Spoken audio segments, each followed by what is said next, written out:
Hi there, my name's Ben and I like to read.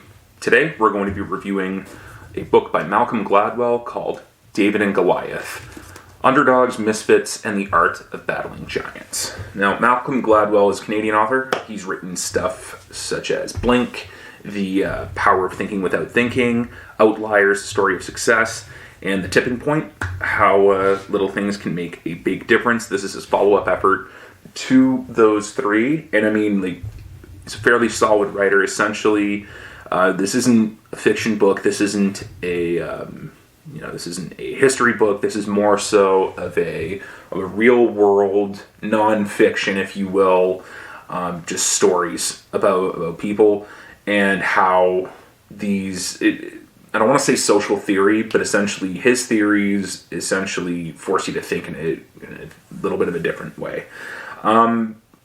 This book, in and of itself, essentially it's about, again, how you can be how as an underdog you can essentially punch way above your weight. It covers 9 people throughout the world doing it. Some of them, Wyatt Walker is one of them, who was involved in the civil rights movement. Emil Friedrich, who was dirt poor in Chicago, became a very famous doctor, just to name a few. And again, they're good examples. I just didn't really particularly enjoy this book, mostly because it does get repetitive. There's only so much rooting for an underdog that you can do, and of course, everyone loves an underdog story. But to have 9 of them just bombarded at you, it can get a little bit much. And eventually the tune is the same. It's you use your adversity to your advantage, and you have to think outside the box in order to get creative and in order to turn the situation to your advantage and eventually prosper.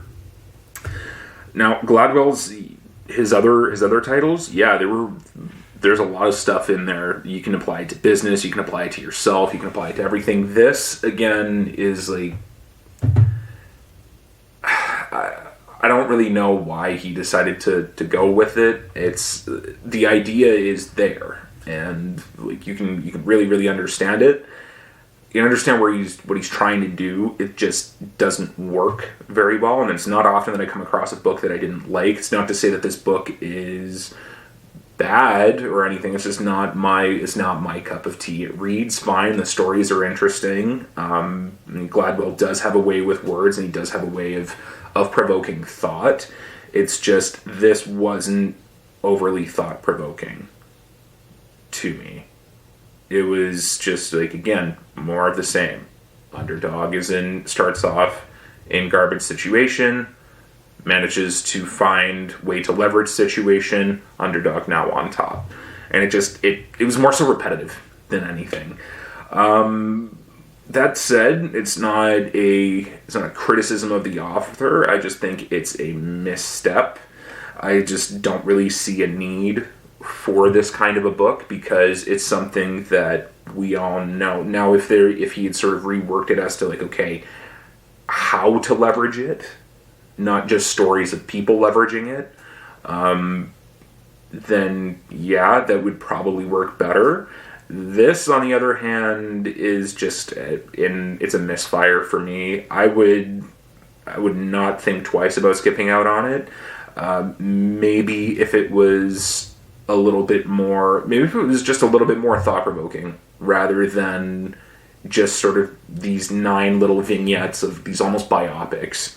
The beginning was interesting. I'm not gonna lie. There was a way of taking that David and Goliath story and saying this is essentially you have to consider with the information, he gets very analytical in it, and it's this is probably going to be good, and then it's just stories, and I'm well, they're great. They're stories that should be told, and I mean, of course, this is not to say that these that the 9 people profiled here had it easy. No, of course not. This is they're stories that should be told, but I feel like they deserve more than to just be vignettes in a David and Goliath book, if that makes sense.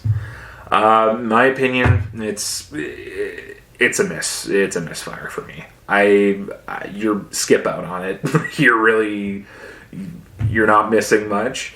But who knows? Maybe you guys think differently. Give it a read and let me know what you think in the comments below. Thanks so much for watching.